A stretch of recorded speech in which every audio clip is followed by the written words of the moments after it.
ผู้สูงอายุได้ไม่เกิน 30,000 บาทต่อคนหรือ 100,000 บาทต่อกลุ่มผ่อน3 ปีไม่มีดอกเบี้ยพร้อมก้าวสู่การเริ่มต้นอีกครั้งอย่างมั่นคง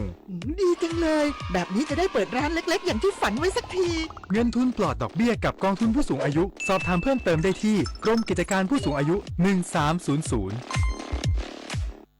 นชอบตื่นเช้าฟังข่าวตอนเช้าให้ทุกเช้ามีสาระตีของร้องข่าวสื่อสารตรงถึงชาวบ้านในทุกพื้นที่ผ่านหอกระจายข่าวทั่วไทยจากการจับมือกันแน่นของกรมประชาสัมพันธ์และกระทรวงมหาดไทยออกอากาศทุกวันเวลา 6:30 น.ถึง 6:45 น.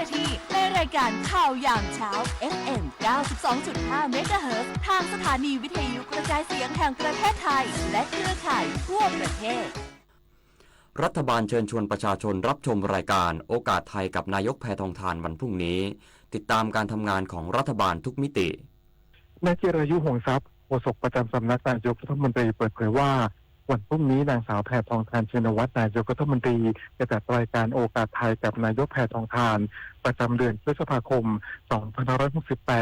จะนำเสนอประเด็นสำคัญที่เกิดขึ้นตลอดเดือนมีนาคมต่อเนื่องถึงเดือนเมษายนอาทิเหตุการณ์แผ่นดินไหวช่วงปลายเดือนมีนาคมที่ส่งผลกระทบด้านต่างๆรวมทั้งติดตามผลกระทบการสอบสวนกรณีตึกสำนักงานการตรวจเงินแผ่นดินหรือสตง.ถล่ม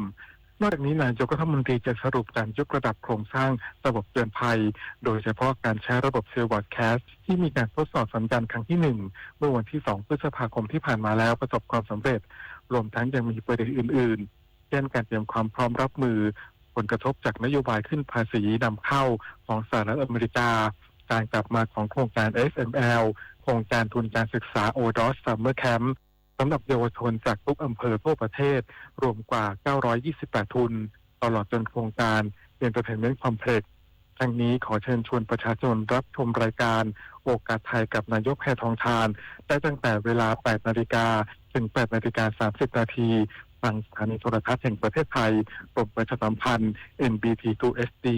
และทางวิทยุกระจายเสียงแห่งประเทศไทยเครือข่ายกรมประชาสัมพันธ์ทั่วประเทศเวลา 8 นาฬิกาถึง 8 นาฬิกา 30 นาทีศักดิ์สิทธิ์ประดับศิลป์รายงาน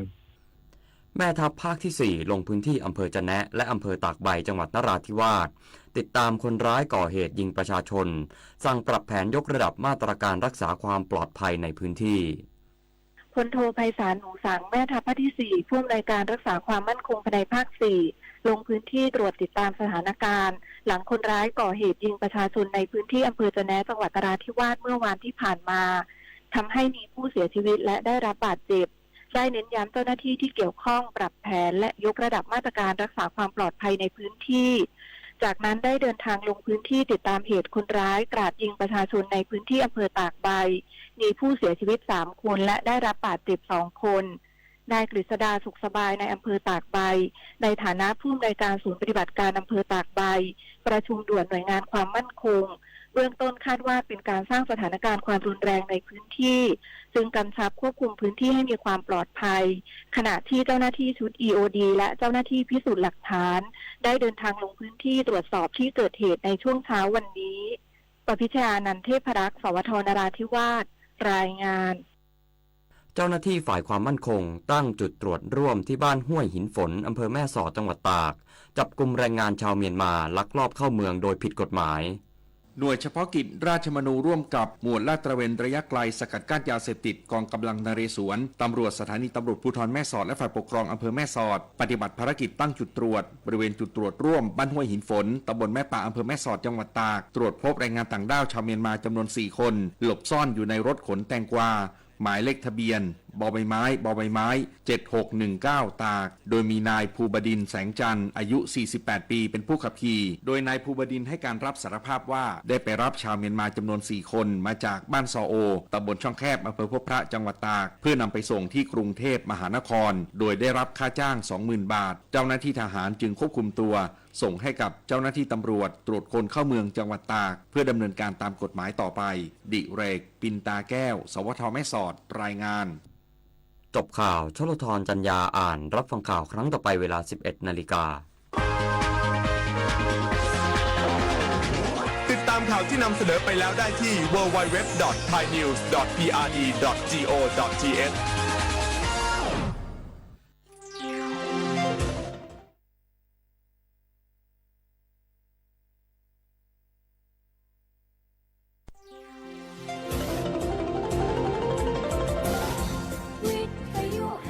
ประเทศไทยให้ความรู้คู่ความสุข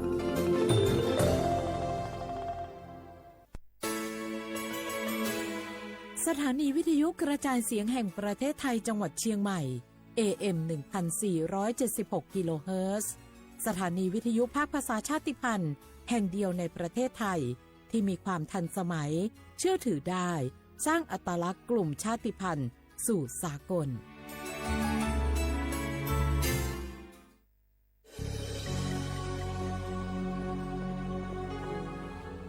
เกิดเป็นคนไทยเติบโตบนผืนแผ่นดินไทยจงภูมิใจในความเป็นไทยชาติไทยเรานั้นนับเป็นชาติที่มีความเป็นมาเก่าแก่ยาวนานเรามีภาษาวัฒนธรรมและมีสิ่งต่างๆที่เป็นเอกลักษณ์ให้เราได้ภาคภูมิใจในความเป็นคนไทยเราควรเห็นคุณค่าและมีความรักชาติหวงแหนแผ่นดินอันเป็นมรดกของบรรพชน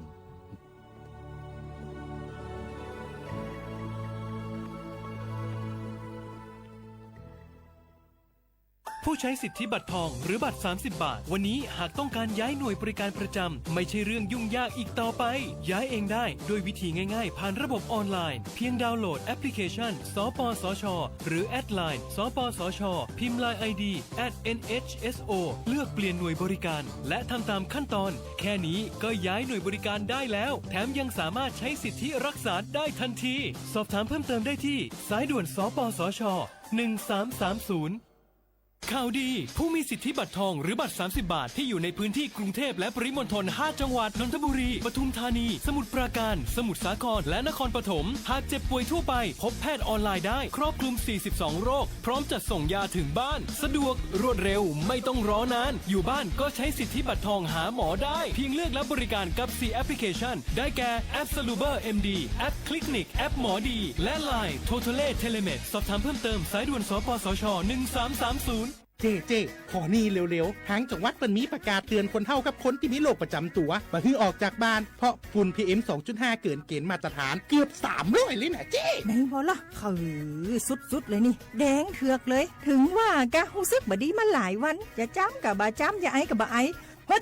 โอ้ให้มาจามมาไอ้อย่างนี้นี่แล้วก็นั่นสาวๆยังบ่ใส่หน้ากากนี่ฝุ่นนักเนอช่วงนี้นะเฮ้ยแก่นควันนะแก้วพอแล้วกันเนี่ยฝุ่นควันเต็มบ้านเต็มเมืองนักขนาดช่วงนี้แต่เพิ่นบอกว่าบางเตือกับปัจจัยคนไทยเผานะแต่อาจจะเป็นฝุ่นข้ามแดนควันไฟจากประเทศเพื่อนบ้านเขาบ่ได้มีมาตรการเหมือนบ้านเฮานะแกเอาอีบ่ปากันย้ายแผ่นดินไปไกลๆจากประเทศหมู่นี่เนี่ยได้อย่างอันก็ดีกะแก้วคณะตีนรัฐบาลกำลังหามาตรการกับประเทศเพื่อนบ้านหมู่เฮาก็ต้องมีมาตรการในการป้องกันตัวเก่าคือปฏิบัติตามคำแนะนำของแพทย์เปิ้นว่าให้หลีกเลี่ยงการทำกิจกรรมนอกบ้านให้อยู่แต่ในบ้านที่ปิดประตูหน้าต่างให้มิดชิดหรือสวมใส่หน้ากากกันฝุ่นอันอย่างประมาณนี้ก็จะช่วยได้ในระดับหนึ่งนะถ้าจะอันวันนี้เขาแยกย้ายกันก่อนบ่ไปอู้กันในไลน์เอาอากาศดีๆก็อีมาเมากันใหม่แต่ไอ้แก้วปิกบ้านไผ่บ้านมันเตรียมให้พร้อมซ้อมให้ดีรู้วิธีป้องกันภัยปรารถนาดีจากสำนักงานประชาสัมพันธ์ที่3กรมประชาสัมพันธ์ค่ะ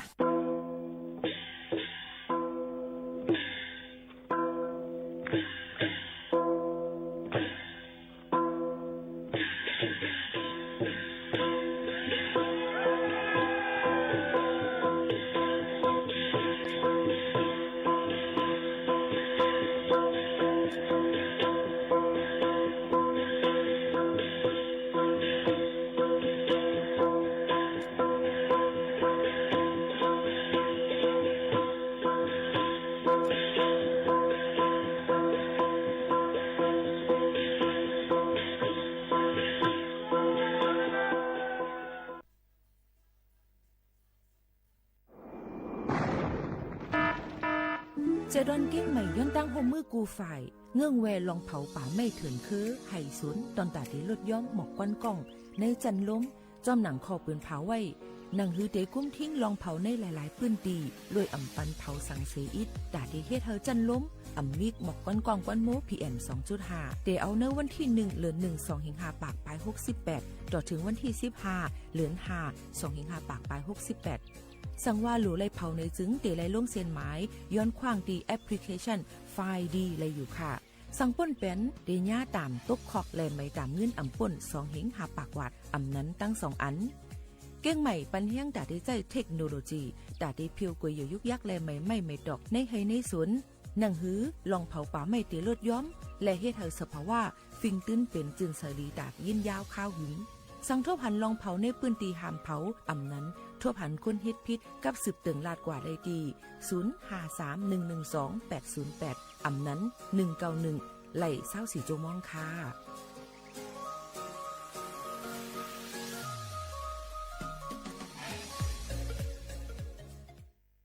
อะไรกำในว่ามือพากันของหมอกจอดกูห้วยเฮาลอยเพิ่นสำเมาหย่องจอมตังห่างลีน้องเหี่ยวลอ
วัน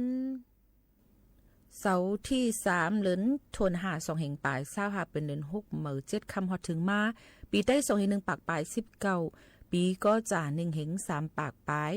86คู่อยู่จำเขาหมู่ขาวโน้นดีห้องปล่อยเสียงเก้งใหม่ AM 147 กิโลเฮิรตซ์ค่ะอยู่จำกันที่ในข่าววงวังในกอปีน้อเขารู้เลยทอมข่าวทอมเงาลองฟิงฟ้าราศีคณิตวัน1หนังหือปฏิรถเพกันกูก็กูกุ้น เมื่อในหางเฮียนไว้พิงความปานเก่าซึมินถอมจอมกันค่ะสวัสดีชมน้องจ่องทำสีเฮามาล่ะได้คุณพี่เข้ามาก็ไล่ป้าจอมกันไหลลองว่าเมืองมาเทนาจิตดำพลัมเน็ตเวฟอมเชชาใจไอทีบักโคลำบนจะมันมองนำไปต้นเมื่อมาได้หาคนสองก็หวานว่ามังกำมันหวานตั้งก็มังกำต้องทุกพลังก็ว่ามังกำต้องอยู่ตั้งข้างว่านอคำน้องแข่งมันเลยลองว่าคำวันจันทร์คืนในเขาก็จะไม่จีโดดีปัดยินจักทางเกียร์แดงในขันความแข็งมันพยายามที่เดียวนี้เขาก็ไม่ได้มาหลับนอนที่กรุงอุตสาหกรรมคำคืนเลย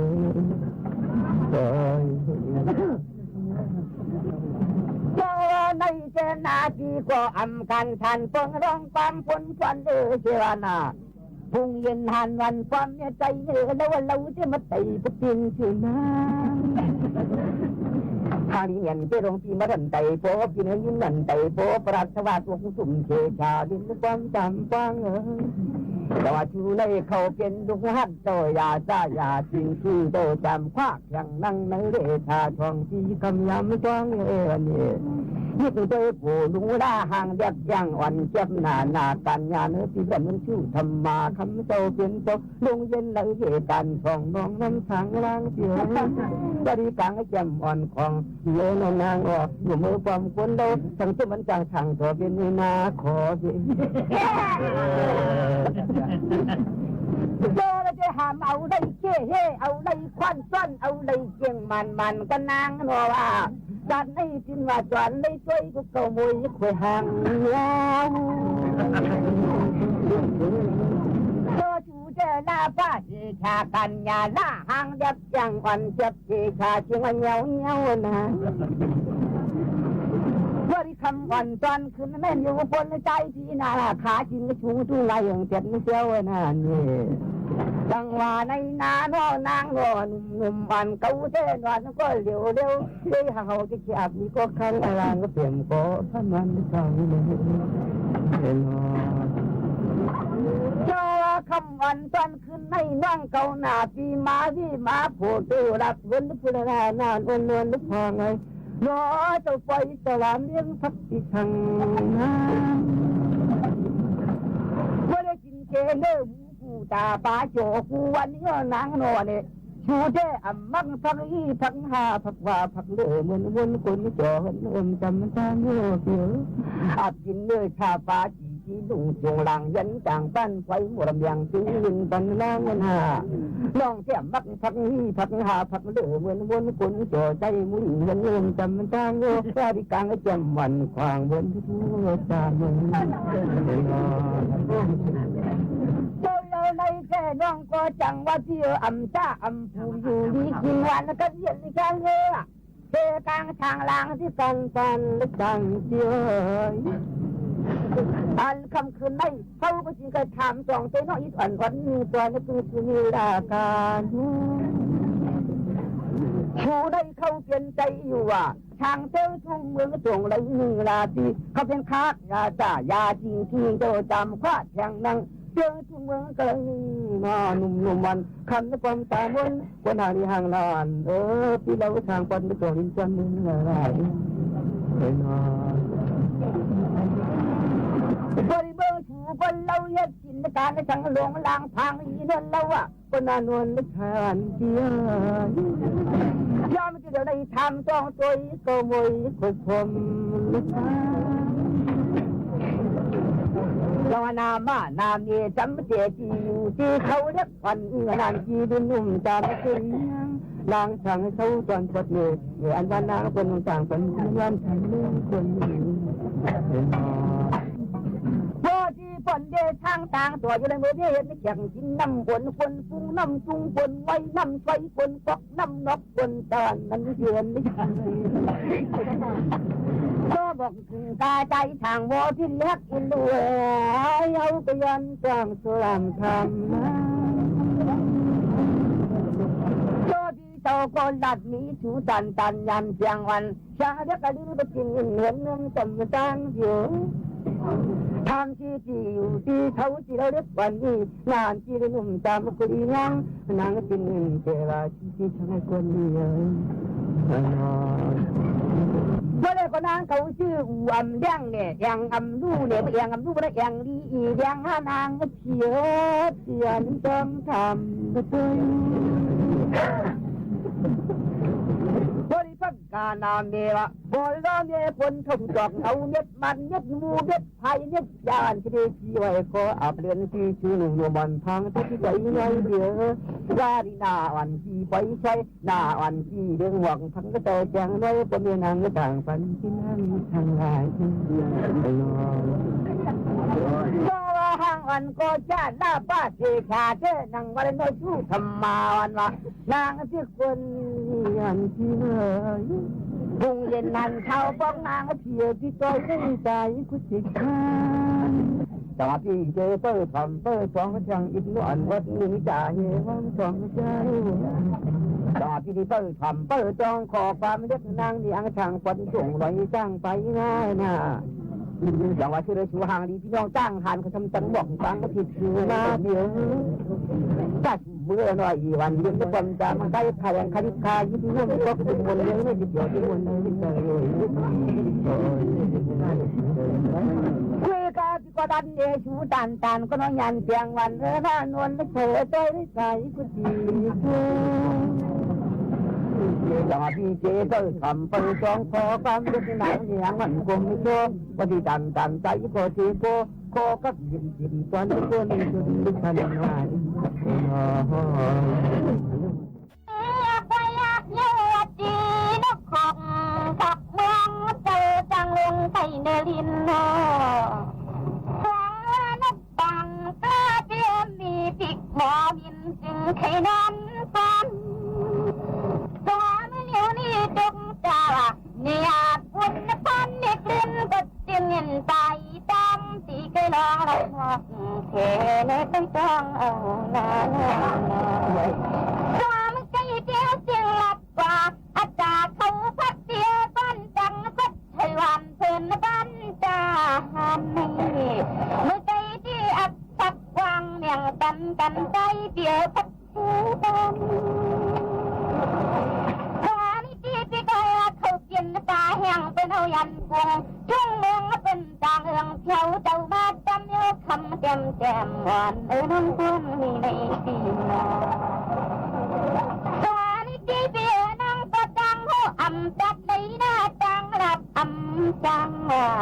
ทางเลี้ยจอบอที่มันเนทวามมัดจังเอาจังตื้อจางบนจางจอบอคนดาวนี่อำเปรียโมเดนเชนนาชาเลวจังตัดตรีมาลัดกองหมกโผกอมคำเมื่อชมก่อนกำไม่ติลัดตูโมแน่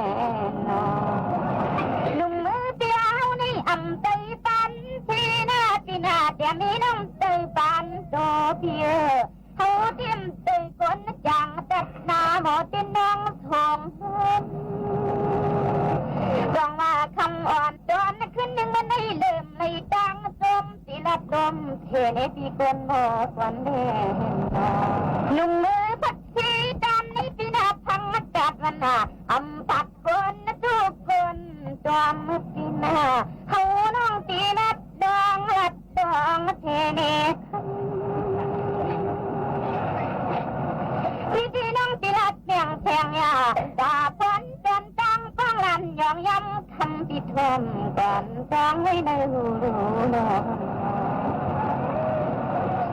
เมื่อใจที่ก็มือคำฟังทางนี้ก็ใจปีปากว่าวันน่ะถือเด็กก็มันปล่อยในไงเป็นจับตกทานเช่นนี่ก็จะอยู่มันว่าพุงเยรันคำก็เอวยังเราปิดทนก่อนจองไว้ในหูจงอาจามีหนึ่งที่ปีกวนลินปนามือลิขิตมีดันโตปิงในเพื่อนดูมือใหญ่มาแทงถึงคำป่าปีมินแฉงตาแหงนี่เด็ก องอันน้องวันละวันนี้เขาเปลี่ยนจ้ององตาจุ่มกุ้ง500จนคำเมื่อทวมก่อนพักเมื่อจนง่ายนี่จังวันนี้ที่อำยามักเลืองตาพี่มันนอดความหน้าบ่อในนาก้อนใหญ่สูงเลยมือไม้เอากันปาฏิว่าวันทรงเที่ยวไล่เยอะเด็กยินพงจอมเงินตอนนี้เที่ยวจีนัดแข่งแพงยาจ่าพ้องกันย้ำเมื่อเลี้ยวได้มาบอกแนวคนจมคำเมื่อทวมก่อนที่ให้ตกลงตกภายในตอนนี้เนี่ยจ่ามีหนึ่งที่เปรียบเป็นว่าหนึ่งจีหนึ่งมันรวมมันในไปเร็วผมทำมีจังว่าได้อยู่ทานูดอนเมืองเต้าของเขาเจ้าเขาเฮ็ดพักลุกน้ำอย่างในนี้ที่ดีคำสั่งทางตัวหมอกนอนใจทางปัดจนชาดีเมืองเป็นหัวยันเขาน้องตีลาจำไปจางทวมสีกันที่ก็ได้ยังจริงอันผู้ดันกำยันไก่จนหูทำคำเมื่อทวมก่อนที่สิกูกังนั้นจงอันที่เปลี่ยนหมักยังใจน้ำอ้อยมันนางรักไห้เพเนกันนะพี่เมื่อเล็กๆนี่ติดอำเลยล้อกันนะพี่นาวันใหญ่ไม้เอากันปาฏิวันใจทางเมืองยันเลยรวมเข้ารวมพิธีปันปาฏิว่าของมองว่าเนปีความบุญความจนให้คนจมคำปิดทอมก่อนมีพิธีกองเลยพิธีปีก้อยว่านางตังนางอ่อนดีที่เป็นหนุ่มทางโตใจจนเมืองยานเนอได้ปีขันนัดมาลิจาเขาเอดีหูฟังว่าอาจารย์เขาฟังจีวันน่ะฟังบางวันคำก็เขาเชื่อในเอากลมฟังตังไม่ได้เพียงจังว่าจินพักสังก็ปีจินของนั่นเล็กตีใส่กดบักหินเพียงนี้ฟังบางวันหมอตั้งความหวานได้ปีหันหน้าเลยอยากมึงคนจังว่าเฮ็ดทางลาปีวันน่ะย้อนน้องทำที่สู้ขัดตาลงบ่รับความวันเด็ดไม่ใส่ตั้งบางวันหมอตั้งโตกินน้อยน้อยนี่ที่คำสั่งทางเดินหรือพี่ช่วยจำธรรมดาคาดีจนเมืองไม่ได้ก็มีอยู่นางเต่าทยอนทำมาอำนั้นก็มีปีมูลิงเขาสวยเขาจังว่ามักหินในวันน่ะบางวันคำก็ละง่ายจริงใจใครโดดใจเอาจิกูกลมฟองคนมากินน้อยน้อยจังว่านี่ที่เขาตีทำกันจำจุยก้อยว่าที่เปียงพุงเชียวไหลสินของเพื่อสั้นพ้นจนหน้าตาน้องคำเชยจังว่าเขาก็ไปหันลวงมาตีวันน่ะคนกินเล็กเลยมักหินเจ้ามาช่วยไว้เขาดมฟองตีดอกจุยกาลาที่ในพุงจังว่านี่ที่สมรัตกว่าเล่มใจย่อเบี้ยใส่กว่าเล่มที่ซื้อร้านมันเนจีกวนนำนาทำปีเสียสวมลิกเรียนก็จึงนางน้องสีกันน้องก็พูดดังเต่าเลยปีวันน่ะคนว่ากินตอนเด็ดมักหินคำอันแนวกลมกองที่สำลังปัตตาเผาในพี่น้องลำยาเขารู้น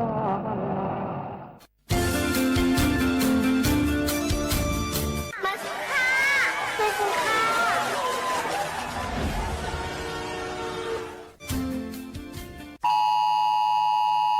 เสียงในเป็นเสียงปันฟังและขอความอันเดเลยหับในวันที่13เดือนธันวาคม2เฮงปลาย25ในพื้นที่เจดอนเก้งใหม่ข้าวย่ำ1 โมงไว้วันอันอยู่ในพื้นที่ได้พึกปันฟังลองลอดเพผ่านตั้งเซลบอดแคสอันเป็นฝ่ายให้กังและลูล้อมเพอำนันป้อพอเดส่งกว่าปันฟังตั้งฟงพี่น้องเฮาเขาอันอยู่ในพื้นที่อันจังพบเพแต่ให้มันเจอเลยว่ากูก็เลยหับข้อมูลข่าวเจียงปันฟังแต่เฮาหางเฮียนหับมือไหลคึดตันกำเหลียวป้อฮู้เย้าสุดหมอกลาดในปันจอมอย่าไปตกใจค่ะนะ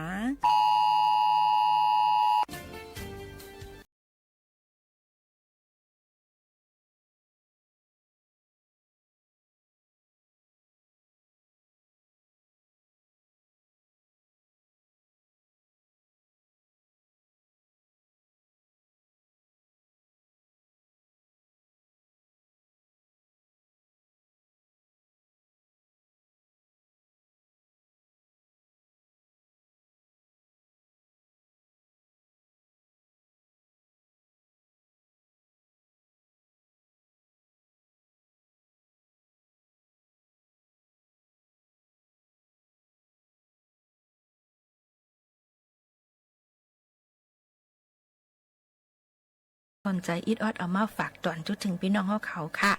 คนเฮาในอยู่จันทันแล้วเป็นไผก็เย้าย่ามือทุบหันย่าลองหยับผึดกินขานเจอสิลองนั่นในจึงอันโดเซเปิลเป็นแห้งเจอในต่างลองนั่นมาไว้ลิ้นนั่นกุ้ยเนี่ยค่ะอีสังจึงหื้อลองเลยก็เย้าค่ะป้อเฮาอ่ำป่องอ่ำหู้อ่ำหันอ่ำหมออ่ำมีไหนเจอนั่นตื้นไหลเอาเจอเปิ้นถวยป้าตั้งหมดเดียวค่ะกอบไหนมันขันเจอฐานเลยในอ่ำถูกลีเลยลืมว่นตัวเฮาในโลอยู่อ่อนซีเจอเฮาซ้ำรู้ไว้แก่นแข็งค่ะก้นเจออันมีอัตตาหมาหน้าเขานั่นเขาลืมว่นลืมหู้ถึงอนิจจทุกขะอนัตตาเขาไว้อยู่ในเป็นข้อสอนเจอเอามาฝากตวนทุถึงพี่น้องเฮาเขาให้แรงยินถ่อมจ้อมกันในวันเมื่อในขอบเจอถึงในเพจจุงจันจัดปานหันติเลี้ยงอยู่ในค่ะเมื่อในน้องสามีเฮ็ดจังหือมาก็เร็วดูเร็วใส่เร็วไปห้ามป้าก็ป้าสิห้ามนั้นก็ป้าก็ป้าสิมาหานางน้องยิงได้มาก็เหลียวไปเขาในยินเขาเราล่างสัตว์ล่างวาในที่ไม่ต้องไปขึ้นในปล่อยปีก่อนเงินในขึ้นนะอับบนอับโยเลยน้องยิงเขาก็มาก็เหลียวไปเขาในปีเอาเขาคันนำมาไหลก็ไหลกวนค่ะปีเดย้อนเบว่าเป็นก้นกินพักเขียวมาก็เหลียวนอนก็เหลียวนันนาน้องเขาซ้ำเฮ็ดจังหือลาก็เหลียวไปก็เหลียวในเฮาเตรียมอยู่ก้นหางดีปังตาหางงามซุปป้อมหมอลัดหมอจ๋าจังในว่าก็เหลียวไปก็เหลียวมาก็เหลียวในเฮาเตรียมอยู่เนาะในได้มาก็เหลียวไปเขาในเปียวเขาสมัยกินผักเขียวมาก็เหลียวในเสิร์ฟค่ะในคนหางลีแต่หางงามสิ่งเปียวเขาในสองน้องยิ่งเขาได้เลยตั้งใจค่ะในอยากเลยเจมันพูดต่อตินต่อโหค่ะแล้วในตาได้ว่าก็เหลียวไปก็เหลียวได้น้องยิ่งหยุ่มเลยค่ะในกวนเงินใจให้จัดว่าถึงตีรหัสไปมาในน้องยิ่งได้ตัวเลยไอ้ได้เขาเขาได้ตื่นว่าอันมีนะซึ่งอันสว่างเงินต้อยห้อยจอดพอถึงดียอดที่ปลายมาตัวเลยเป็นลูกยิงนางสาวเป็นมักหมายว่าในจัดในเทไปก็ตื่นอันมีก็อยู่ห้อมจอมใจเหมือนหนังปีเดน้ำหมอก็ลอดมวยกอยก็ลอดหูนูก็ลอดจอกมองก็ลอดจ่านาก็ลอดจำคำลอดจิงเมียงลอดก้อนที่นอนลอดเจ้าเข้าลอดยองกองลอดไห้ไก่ลอดปิกหินลอดหมักมูจูฮักคำแต้งวางกินเอาก็ลอดเชิดเอาก็ก้างเอานะน้องยิ้มค่ะความเป็นเบาว่าเจ้าหนังไม่จนเรียกดังสังมีเงาค่ะหางลีหางเล้าดันเปียวเขาว่ามีสู้เจ้าหมักผู้ดังสังมีหิบแล้วก็เป็นคนหนึ่งกำในถิดสนองให้เขานางอันนางว่าปีในหางลีนั้นปีในหางลีมักขีกาก็ทำหามมีนาเหมือนเรื่องหนังสุซ้ำหางก็ดันนกยงคำเดกายักด้วยดังนาป้อนนกหางสาเดมิน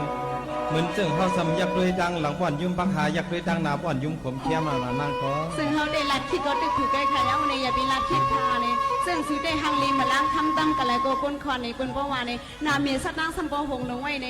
เมืองใต้ปัดปืนใน3ก็ทำหาสู้ใน4ก็ทำหาสู้ก้นสื่อเสียงอย่างหางลีตาหางงามซึ่งในเลว่าลองอันวันนาเราจำคำตัดสิ่งหนึ่งรถก่อนนอนรถลุกรถก็ฮักก็สุดในที่อุบน้องยิ่งกองเหมือนหนังปีละลายก็ยังน้องยิ่งเต็มยิ้มเลยค่ะตามคนในที่ก็ก้นหางลีตาหางงามซึ่งสุดในที่มันได้มีอยู่ก็ยังนะ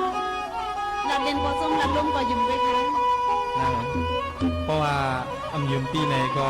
ลองอันกลางใส่วันและก็ห้องใส่อันปีมีนันปีติลาเน้นนอกในไปทำในนา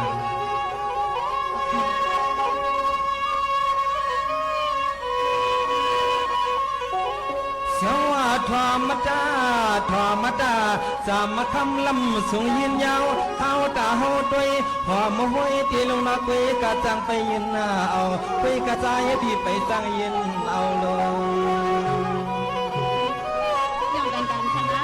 ก็ยอมมันเป็นผ่านในก็ชาในโกโจกใส่ความคิดไว้แหงค่ะ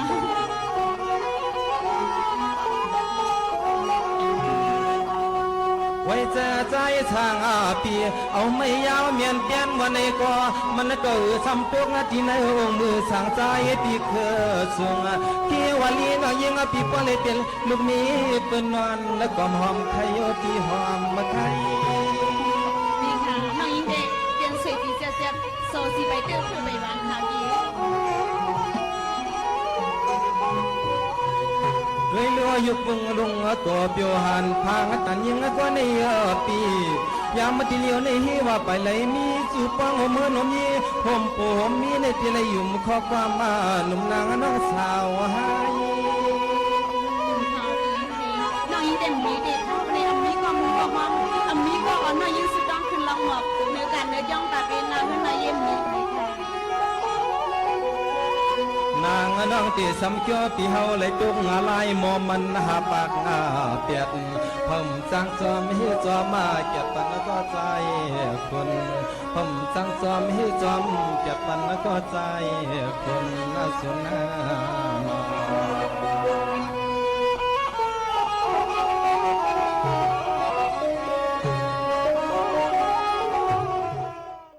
ตอนด่านในตอนการเฮาค้าในวันมื้อในค่ะเตมาหมอกลาดปันเกี่ยวกับไปรอนไผแห้งแล้งในพื้นที่เฮาค้านั่นยันเปิ้นนั่นแหละอ่างเก็บน้ำอองตีฝายเก็บน้ำไว้เจอมือพ้องอันลำลองนั่นในจึงน้ำเตลดยอมลงมาค่ะเยาก็ให้เฮาค้าอ่อนกันแป้งกินแป้งเจอน้ำในพื้นที่หนังฮือบ่ได้เลยห่างเฮียนมือพ้องฝนตกลงมานั่นในก็ได้เลยห่างเฮียนเก็บน้ำไว้เจอมือพ้องข้าวแห้งแล้งนั่นก็ได้เป็นตื้อตั้งอันหลีดอนตาเฮาค้าเยาก็ได้จอย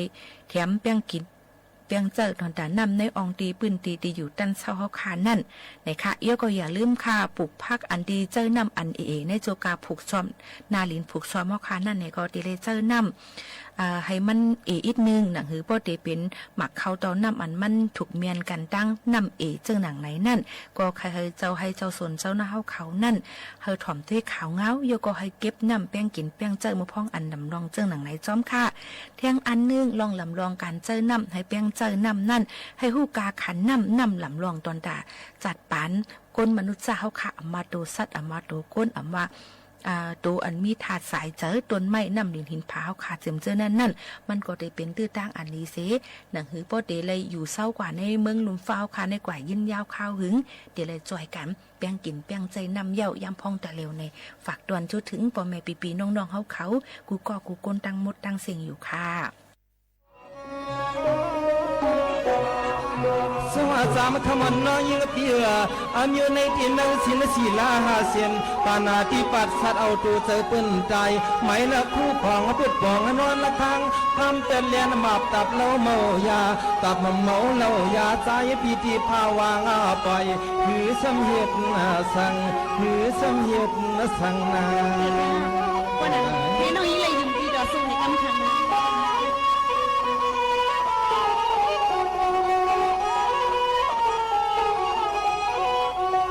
อันนปีโกในอันนปีโกในเล่าน้องปีโกในพี่นาตัวเฮือนาตัวเย่ลูกเมียเบิ่มสีเยาป้าตีนาสินสีลาหาเสียนแต่เทียนปานาหมอกพี่เฮาลาทุกออกปันนะป้าค่ะพี่นี่น้องยิงดีแต่ว่าในปันพี่เลยพิการในสู้ดูกันในหมอกตัวนั้นตัวนี้น้องยิงก็ได้กินเอาก็หลับพอพี่น้องยิงที่ทางมังเผาเมานั้นตัวนั้นน้องอ่อนปีเฮานี่มาลาดความเยาความหยอกหมอกนี้ก็เป็นปีเขาเป็นฮักถูกนี่กันมือก่อนอ่อนเสียงน้องปีขี้ทางเสียงน้องมาลาดความมาลิงปีคำวันนะกาเรียนคนใหญ่น้องยิงไม่ปาเรียนไว้ให้ยันหน้าไว้น้องยิงปังไว้กับเขาปี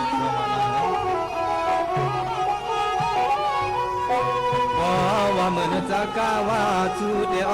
เขาบ่ได้เป็นคิดโอจุลังฮักนางน้องมานายาเอาในเมื่อกว่าจึงเขาบ่ได้สุดโซสุดปานขึ้นลาดเตเมียงปันปีเฮานิดอ่อนอดนะลูกปอนั่นก็ทั้งเธอว่ามีเจ้ามีจอมมีก็อยู่ห้องกินปีๆพอนั้นจึงขึ้นลาดเมียงปีอีกนึงแลนะในน้องยิงเด็กกินเอากอลาข่าวปิ้งในเพราะว่าสัตว์เลยปานในสู้การน้องยิงเขาในเป็นสัตว์คนนั้นบ้านหนึ่งสัตว์เลยปานในนี่อยากได้ว่าสู้น้องยิงเป็นเฮือนเป็นเย่เป็นลูกเป็นเมฆคาลาปิ้งในสู้กว่าการป่าป่วยสู้กินข้าวเสียนข้าวซอยอันกุ้งหมูดังไปมีเพลคาปิ้งในมื้อในวันในเลยวันน้องยิงเขาการสุนมุนลีเลยมาหกมายาเปียวเขาเนื้อสปังบางป่วยไปก้นขึ้นไปปีก้อนเงินในเอาจังว่าปลามีน้อยยิงเขาเลยดังปีในเทือกเลยสุดดังลองหมอบนับสับตุ้มยากันมาหลายสัตว์หลายปานเลยมาหกมายาเปียวเขาวันเหมือนในปีก็ทำน้องมากำไรน้อยยิงเด็ดจุ่มดับแล้วพอสดใสก่อนปีลองมาปีโกเลยพิจารณาการเมียสู้โกเลยลูกการเมียหมอกหน้าสินหาเซนนี่ในเดียมบันให้เตียนคันปีสวัสดีได้ยินขอสดใสความน้องจะในเสสมาตุ้มติ้วเจอปีในก็ปีขยินขอสับเลี้ยงน้องในรักปันปีนึงเลยไปทำได้ค่ะเน้นในก็เมื่อไงปีทามาเมื่อไงปีทามาพอดี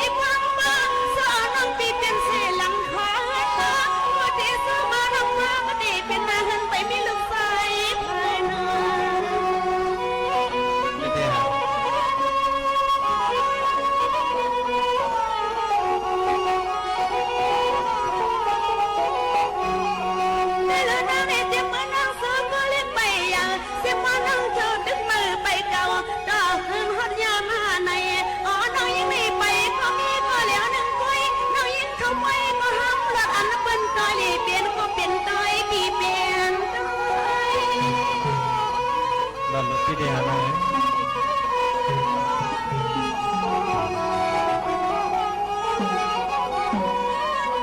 เปียกมาในที่แน่สะพังปางมัดยอไว้แก้วสะพังเศร้าขึ้นไว้ดังในปีเฮาทั้งสุขเอาบ่ทำเลยเปลี่ยนฮับเปียงแหลกเฮาก็แล้วก้อย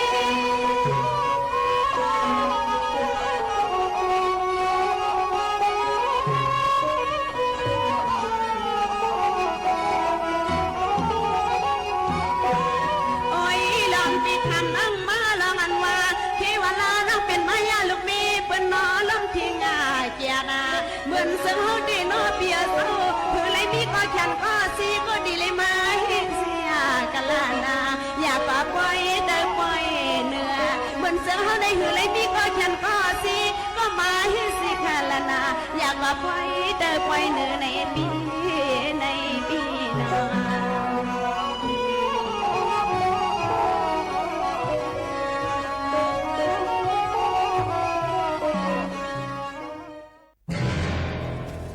อะโลไม่ว่าไม่ปีในเป็นมาไม่เลยเจ้าเตะ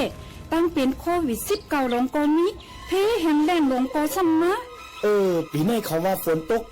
นำก็อ่ำปอมีเฮาโหลดจอยกันแป้งหอมแป้งใจน้ำเฮามีพรหลีตาเดลัยใจน้ำเป็นปอต่อปอป่นข้าวแห้งนั่นเย้าน้องยิง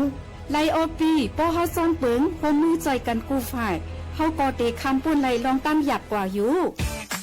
แห่งการยามมึงคมใจเฮกังเพแห้งแรงเลยตั้งมุงมองให้เป็นรองดีเสเข้าขาดทานทาหน้ากอกับสึกข่าวตอน3เก่งใหม่ยินจงค่ะ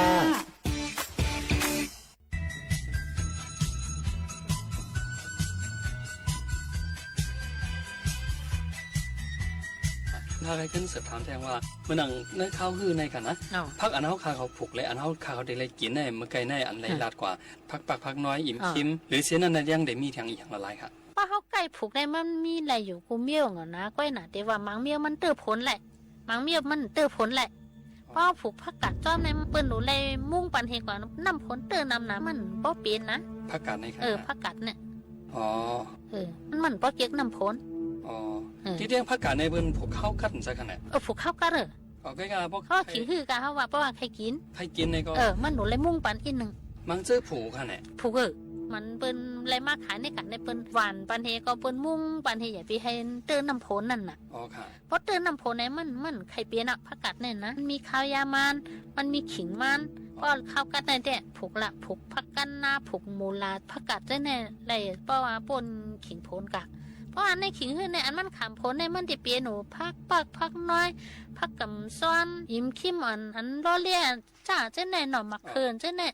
ผักอ่างค้างเจ้าแน่ไรอยู่เจ้าไหนเจ๊ขามพ้นเนาะขามพ้นเจ้าไหนหนึ่งพ้นมากอะหนึ่งเลี้ยมันก็หมดตายค่ะอันเมื่อหนังเขาคาเขาปลูกผักปลูกเยอะนะเฮือกนะสวนนะ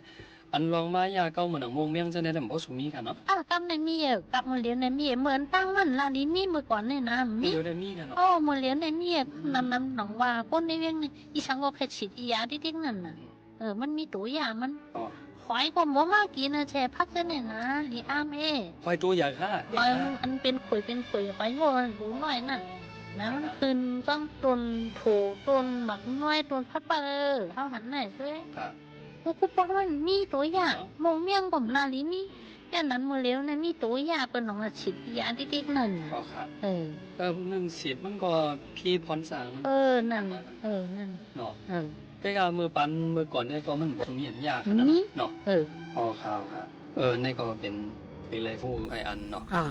ย้อนเปิดสังหารก็ว่าพอกวนเอายานมันอันขึ้นดอกขึ้นเฮามากมันมีเนาะเปิ้นว่านะก้ามทุ่งมือก่อนก้นก็ก้นดีก้นก็ก้นชื่อก้นโยว่ะขับปันมือเลี้ยงในมันมีก้นชื่อก้นโยมันมีกุมเบี้ยวนั่นน่ะตัวยามันก็ออกมากุมเบี้ยวนั่นเมืองก็เมืองดีก้นก็ก้นดีก้นชื่อก้นโยอันผีมากกับน้ำเมื่อก่อนเนี่ยนะที่ถึงนั้นนะมือเลี้ยงในมันมีวะเนี่ยนะมันป้อนเดียมนะเฮพีอ่ะเนาะมือเลี้ยงนะก็ดีกว่าดีมาเมื่อหนังมือก่อนนั้นคาไรหันในเฮือกในสวนในปืนไข่ขี่ล้อกันใช่ค่ะกับอันในไรว่าย่อมาโยกย่อมนะล้อกับบ้านนั่นเนาะด้วยแหละที่คุย500ก็ทอดกิกับเพียวกูตีเนี่ยมือเลี้ยงเนี่ยเนาะตีมันในหมังเมียวในก็เฮ เขาเอาการป้ายปันเหมือนในมาเจอก็ริ้วก็จะพอนจ่าของมันมีอยู่ครับมันมีมือปันลองในแต่ลองไว้ห่างเพราะซุมนี้ครับอ๋อรวมก็แสนสังนำก็แสนสังมือเหลียวในมันใครหวยมาเอ็ดครับนะมันหวยมาน้ำอ่ะมันหวยมาเอ็ดฮะอ๋อใช่ครับมันเปลี่ยนมาจอมฉับผาวางอย่างเลยเนาะใช่อันลองพักลองเยอะอันพี่น้องเขาผูกจอมเฮือนจอมเย่ในเขาขาเขากำน้ำได้เต็มเพราะซื้อกันขายกันค่ะเนาะอ๋อปอมปนมึงเนาะเขาเนี่ยมันซื้อขายกันนะย้อนไหลกินกันนะมันเปลี่ยนทั้งขึ้นได้ขึ้นน่ะเผามีก็เผาปันไผ่อ่ะกันไล่อีช้างมาก็พี่น้องวันน้องหน้าปังเขาเนี่ยเปิ่นซื้อขายกันเมียงกันกินเนอะไผ่มีจังคือก็เมียงกันเนอะกายย้อนกันก็ไล่ใครย้อนก็มาเอาเขาแหล่เขามีเออบ่หลีว่าในกันนะเห็นจังไหนก็เหมือนว่าเข้าเลยเข้านั่นแน่เพราะอันเขาขาเขาผูกพักเยอะนั่งเขียวยี่เมินหิมเย่เขาจะในแต่ดึ้นพี่น้องได้เขาดึ้นป่องจะมาจิ้มเลยจิ้มกว่าเนาะเต็มมือกวนนะเต็มมือกวนไม้อะในแต่พี่น้องปีกเถื่อนทางคือเขาก็เฮ็ดมาเต็มมือเลยอ่ะใช่ไหมพาได้สิกินไปนะอันสิกินกันในคนในเวียงก้อยเนาะกับบ้านมาเลียวในหนึ่งแค่หนาค่ะเนาะสมมติมาซื้อถึงเนื้อส่วนให้ไรก็กล้ากว่าใครต่อกันหิมการเฮงก่อนข่าวครับมีเรื่องลองใครหู้ในเหมือนหนังว่าลองตั้งกินตั้งย่ำพักเยอะนั่งเกี่ยวเขาขาเขาผูกแน่มันได้มีราศีสามข้าวค่ะเนาะข้าวกัดข้าวใหม่ข้าวฝนเนื้อสามข้าวในอันออกตั้งกินอันเหลืองสีเพิ่นเป็นข้าวเลยค่ะเนาะในขิงพ้นในกาดเหลืองให้เพิ่นขิงเดิน12ได้ในก็มาก่อนว่าก่อนเลยอันบ่ไข่เหลืองในมันมีเลือนสีเลือนหาจังไหนก็ได้นะก็เปิ่มน้ำในมันไข่แห้งกันเนาะไปนะเพราะว่ามาใจเอานำโหดเอาแต่มันก็เปลี่ยนมาอยู่ก็นะให้หวานเหมือนหนังฉับผาวางมาเนี่ยแต่มันเป็นหวานเนาะค่ะข้าก็ว่าการหากินเลี้ยงต้องพี่น้องใต้เขากำนำอันเป็นเปิงหลวงแต่มันได้มีการฝึกซ้อมด้านการค้าขายในกับใจกันใช่ค่ะเปิงหลวงมันเนี่ยหนูมีเขานั่นนะเนาะก้นวันนอกหน้าปังเขาเนี่ยเอาเข้าเป็นใหญ่เอาเข้าเป็นใหญ่พอเขามีเขานำกาคือก็ใจลีขนาดเนี่ยนั่นน่ะก้นเมืองนอกเขาเนี่ยนะทำพ่อขี้ใจเพราะเขามีเขาไผมีเงินเป็นเจ้าไผมีเขาเป็นคุณใช่เมืองผู้หญิงก็ไล่ผู้ชายก็เป็นเจ้านั้นยาวข้างอีเทียนเมืองเปิ้นเทียงแมดสินหาป้าพระราตราสังขาดอกตัวเนื้อเจ้ากังช้ำโขนเน่าในแต่คำผูกกันเข้าหึ่งเอาค่ะเนาะผูกข้าวหึ่งหลอดโขนเน่าแน่นะว่าเรือนพวกเขาบ่ผูกก็แลเรือนเก่ามาเอาเพราะเอาเรือนเก่ายังขึ้นผูกแทงเรือน12มาเอา2แขกนี่2แขกเนาะ2แขกขี้เงินน่ะแต่เฮาผูกดอกบ่ไหลในซับแรงในวันเอียนค่ะเพราะว่าเรือนพวกเนี่ยเขาผูกก่อนนะผูกยาวก็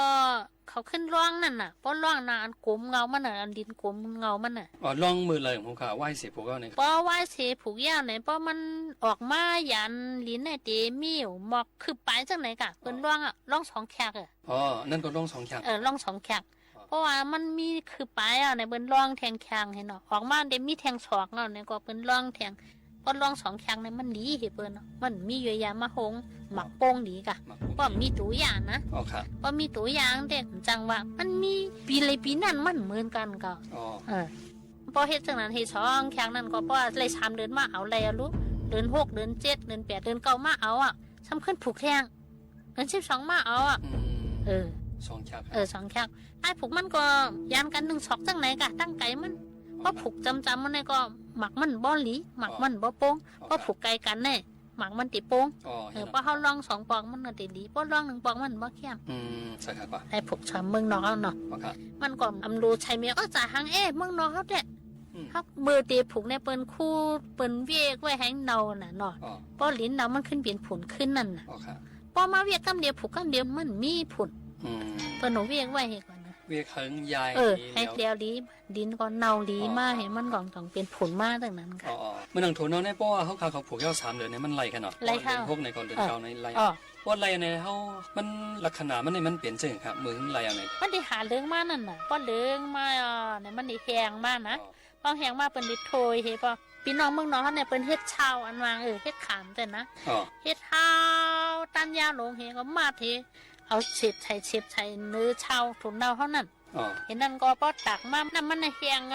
โดนก็แหงมึงมากเนี่ยก็เปิ้นเอามาสูมกันเฮก็ป้อนั่นน่ะป้ออย่างนี้ก็เปิ้นต่างขายกำเดียวแท้เดือนเก่าเนี่ยมันเลยขันน่ะนะ อ๋อมันได้กลางดี ก็ เปิดผลตกมันลาลิมีนั่นน่ะเปิดทำโดยอ่ะนะขิงนั่นพอถึงเดือน12มาในแต้มไรเต้ไรอยู่ป้อรายการนั่นกะโทนเอาอันออกเรือนเก่าในนึงแค่ไรกะขนาดไรกะขายกะมันลาลิมีแหละขิงฮื้อเลยเนาะเป็นจังไหนล่ะโทนเอาเนี่ยเปิ้นปาดเอาค่ะเนาะเปิ้นถ้วยปาดเราได้เปิ้นปาดง่าค่ะนอนง่าเปิ้นปาดเนี่ยตากแห้งๆแฮะต่อมาปอกคนซื้อบ่แขกชื่อในชนคำเดียวเยาวะมื้อเหลียวในเนาะมื้อเหลียวคนนำหน้าเนี่ยคนกล้านำหน้าหิมกันก่อนนะ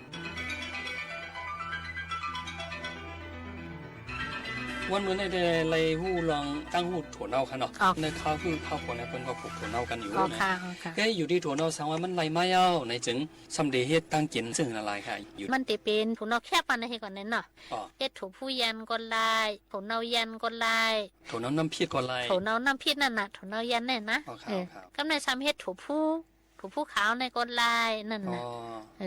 หลายชื่อหลายก็จังว่าได้ถั่วเน่ามันเข้ากูปึ้งนั่นน่ะเฮ็ดฉังก็ลายใส่หังก็ลายนั่นน่ะตำพองๆเห็นมาใส่พักได้เขาเดี๋ยวป้าหงพักป้อมป้าถุนเอาไปเยี่ยวกันนั่นนะไปเยี่ยวกันหน่อยนะเขาก็เลยยินกำพองว่าเนื้อถั่วเน่าในก็มันก็ทานวิตามินก็มันเต็มถั่วนี้กันใจค่ะใจค่ะกินในก็ตั้งกินก็เจอยาก็เปลี่ยนอันได้รู้มาเนี่ยนะว่าเขาอ่อยถั่วเน่าคนเขาจ่องหังนี้มาเนี่ยปีก็ปีหลีคนเขาก็เริ่มมาอยู่ก้นก็เป็นจังนั้นนั่นน่ะมันมีแห้งน่ะเนาะวิตามินดีพี่น้องไตเอาแห้งเนาะแห้งถั่วเน่าแห้งถั่วเน่าแล้วในก็มีพรดีน้ำเต้ๆเนาะถั่วเน่าในก็ป้อเขาขาคำร่อมโหในมากเอาได้เข้ามากินอยู่มากินเพียวร้อยวัวควายจะมากินอ่ะมากนานมากนะเราเลยร่อมโหปานปวนดาวันมื้อในค่ะเนาะเอาขาของยินโจมไหนพอมื้อหน้ามามีลองเกี่ยวกับลองการปลูกซ่อมไหนกันหากินลิงต้องไหนในก็เฮาขาเขาได้อะไรขึ้นมาทบทามแทงหน้าหมูแทงกำเนิงเนี่ยปวนดาวันมื้อได้อันไรมาลาดแหนจอมหนังหู้ค่ะเนาะเกี่ยวกับลองการปลูกซ่อมในสังการเด้งต้องพี่น้องเจ้าไต้อะไรสังไหนยินโจมได้ๆค่ะเนาะไม่ชงค่ะยินดีค่ะ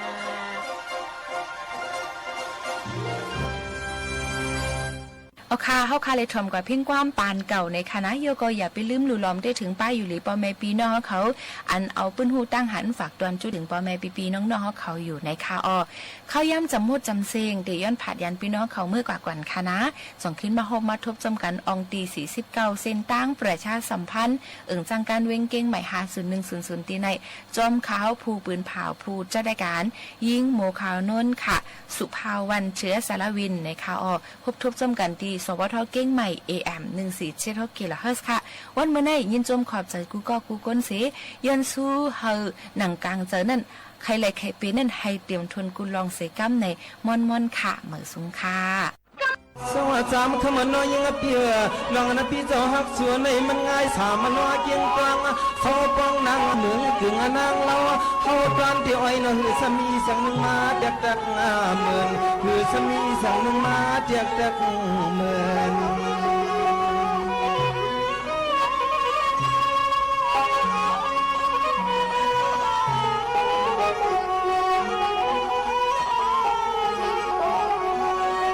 เปลี่ยนนะชื่อไหนเย้า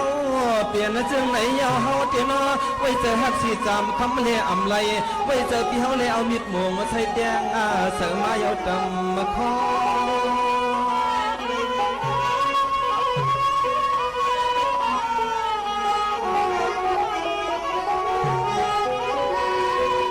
จำคำมันน้องยิ่งเปียลองฮักเล่ไว้เจอน้องเสมือนนั่งอัวเปี่ยมเขียวมาใส่มิดนะบัดเด้อกึ่งหอมป่านะเจ้าสามมาลอง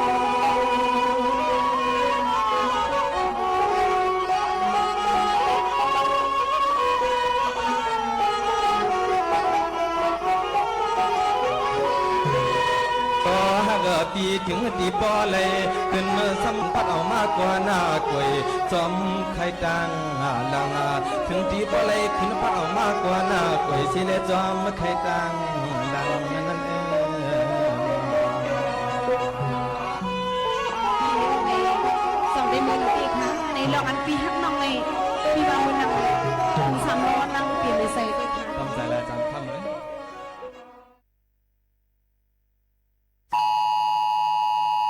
เสียงในเป็นเสียงปันฟังและขอความอันเดเลยหับในวันที่13เดือนธันวาคม2เฮงปลาย25 ในปืนตีเจดอนเก้งใหม่ข้าวยาม1 โมงไว้วันอันอยู่ในปืนตีเดพึกปันฟังลองลอดเพผ่านตั้งเซลบอดแคสอันเป็นฝ่ายให้กังและลูล้อมเพอำนันปอพอเดส่งกว่าปันฟังตั้งฟงพี่น้องเฮาเขาอันอยู่ในปืนตีอันจังทบเพแต่ให้มันเจอเลยว่ากูก็เลยหับข้อมูลข่าวเจียงปันฟังแต่เฮาหางเฮียนหับมือไหลคือตันกำเหลียวป้อฮู้เย้าสืบหมอกลาดในปันจอมอย่าไปตกเจอค่ะนะ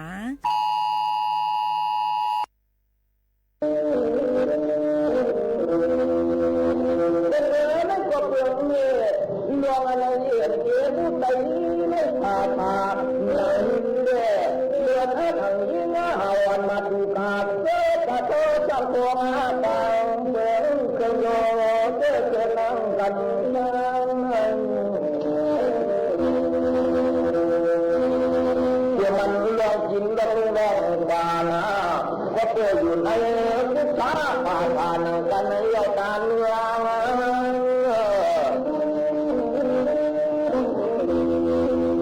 มันเมื่อกินเมื่อนอนเมื่อนายยังก่อนไว้เกี่ยป่าดินต้องตั้งไว้มาที่มาตั้งมานั่งก็ยังต้องไปฟังยังทุกอยู่นั่นแหละใจ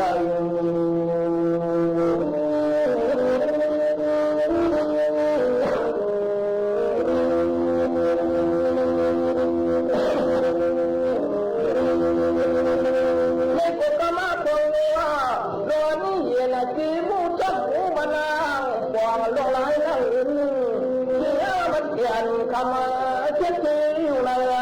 ใจนั้น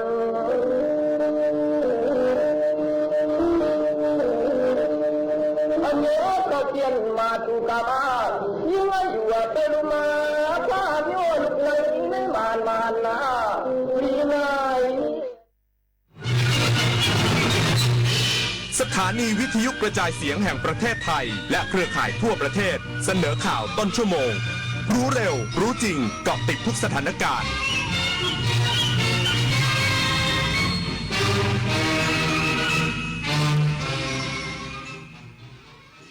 รับฟังข่าวต้นชั่วโมง 11 นาฬิกากับชลธร จันยาครับรัฐมนตรีประจำสำนักนายกรัฐมนตรีส่งทีมสำนักงานคณะกรรมการคุ้มครองผู้บริโภคและตำรวจลงพื้นที่ตรวจสอบผู้ประกอบการหอพักย่านรังสิตกรณีมีผู้ร้องเรียนถูกข่มขู่อีกสักครู่กลับมาติดตามรายละเอียดครับถนนดนตรีไลฟ์เดือนพฤษภาคมพบกับศิลปินเบื้องหลังพลังของคนดนตรียุค 80 วงนั่งเล่นกับบทเพลงเพ่งชีวิตเราเล่นในที่ที่เราอยากไปแล้วเรารู้ว่ามีคนอยากฟังวันศุกร์ที่ 23 พฤษภาคม 2568 เวลา 18 นาฬิกาณห้องออดิทอเรียมอาคารศูนย์ปฏิบัติการถนนวิภาวดีรังสิตดินแดงติดต่อเข้าชมฟรีได้ที่ Facebook ถนนดนตรีเรายังเป็นนักเดินทาง24 ปีแห่งเส้นทางของกองทุนหมู่บ้านและชุมชนเมือง